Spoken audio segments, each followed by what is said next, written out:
บายดีเฮามาลมกันเกี่ยวกับคำถามทีหนึ่งต้องการไส้กรอกแล้วตัดมันลงแล้วจืดแล้วปิ้งให้ทั่วแล้วเอามากเลนมาตัดแล้วเอามากอะโวคาโดมาตัดให้แตกแล้วตีไข่ให้เข้ากันจากนั้นจึงเอาข้าวจีและไส้กรอกลงใส่ในหม้อแล้วเอาเนยแข็งและมากเลนและมากอะโวคาโดและมากเผ็ดและผักกาดซอสแล้วเอาไข่มาตำให้เข้ากันและพอดี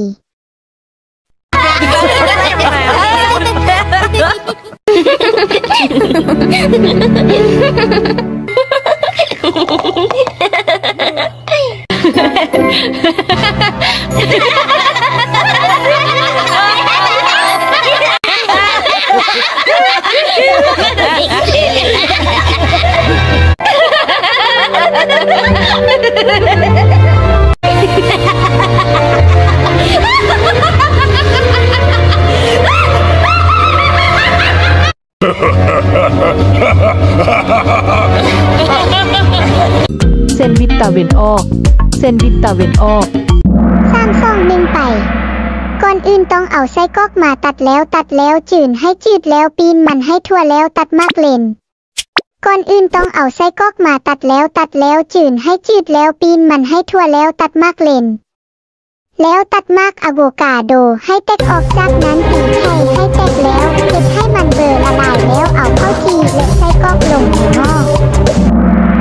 แล้วตัดมากอะโวคาโดให้แตกออกจากนั้นตีไข่ให้แตกแล้วเฮ็ดให้มันเบอร์ละลายแล้วเอาข้าวจีและไส้กรอกลงในหม้อ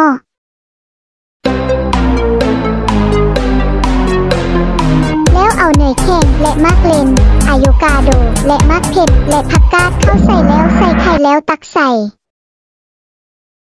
แล้วเอาเนยแข็งและมากเลนอะโวคาโดและมากเผ็ดและผักกาดเข้าใส่แล้วใส่ไข่แล้วตักใส่และหลังจากนั้นกินมันและมีความสุขมันและหลังจากนั้นกินมันและมีความสุขมัน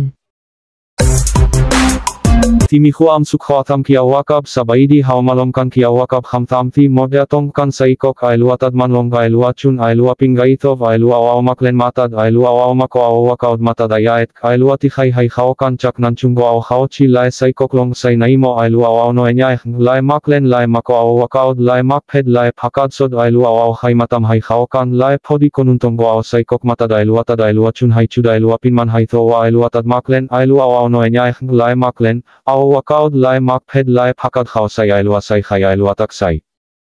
ที่มีความสุขทำเกี่ยวกับสบายดีเฮามาลงกันเกี่ยวกับคำถามที่หมดจะต้องการใส่กอกไอลัวตัดมันลงไอลัวชุนไอลัวปิงไอทบไอลัวเอามาเคลนมาตัดไอลัวเอามาก็เอาว่าเขามาตัดไอลัวที่ให้เขากันจากนั้นจุงก็เอาเขาชีไลใส่กอกลงใส่ในหม้อไอลัวเอาหน่อยใหญ่ไลมาเคลนไลมาก็เอาว่าเขาไลมาเผ็ดไลผักกาดสดไอลัวเอาให้มาทำให้เขากันไลพอดีคนนุ่งตงก็เอาใส่กอกมาตัดไอลัวชุนให้ชุดไอลัวปินมันให้ตัวไอลัวตัดมาเคลนไอลัวเอาหน่อยใหญ่ไลมาเคลนเอาว่าเขาไลมักเผ็ดไลผักกาดเขาใส่ไอลัวใส่ไข่ไอลัวตักใส่แล้วพบกันในภายหลังและพบกันใหม่